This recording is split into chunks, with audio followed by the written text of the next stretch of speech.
இது பாருங்க, இது ஒரு டப்பாவோட மேல் மூடி. டப்பா உடைஞ்சு போயிடுச்சு. இந்த மூடிய தூக்கி போட்டுடலாம்னு நெனச்சப்ப, இது ஒரு ஐடியா வந்துச்சு இத யூஸ் பண்றதுக்கு. அது எப்படி யூஸ் பண்றோம்னு பார்க்கலாம் வாங்க.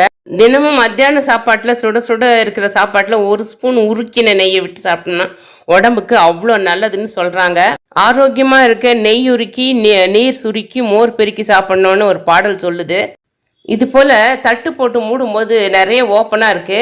இப்ப ஸ்பூன டெய்லியும் யூஸ் பண்ணிட்டு தூக்கி போட முடியாது. ஏன்னா, அதில ஒட்டு பொருளா இருக்கவே நெறைய நெய் வேஸ்ட் ஆகும். தொலைக்கிற வேலை வேற.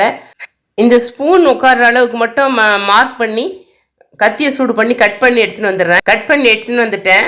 இது பாருங்க, இது பர்ஃபெக்ட்டா இதுக்கு பொருந்திடுச்சு. இப்ப தூசு விழாது. ஸ்பூனையும் வெளியில எடுக்க வேண்டிய அவசியம் கிடையாது. பெரிய பெரிய பாசை, சின்ன பாசை அந்த மாதிரி எதுவுமே உள்ள போகாது. ரொம்ப பாதுகாப்பா இருக்கும். ட்ரை பண்ணி பாருங்க. இது ரொம்ப உபயோகமா இருக்கும்னு நான் நினைக்கிறேன்.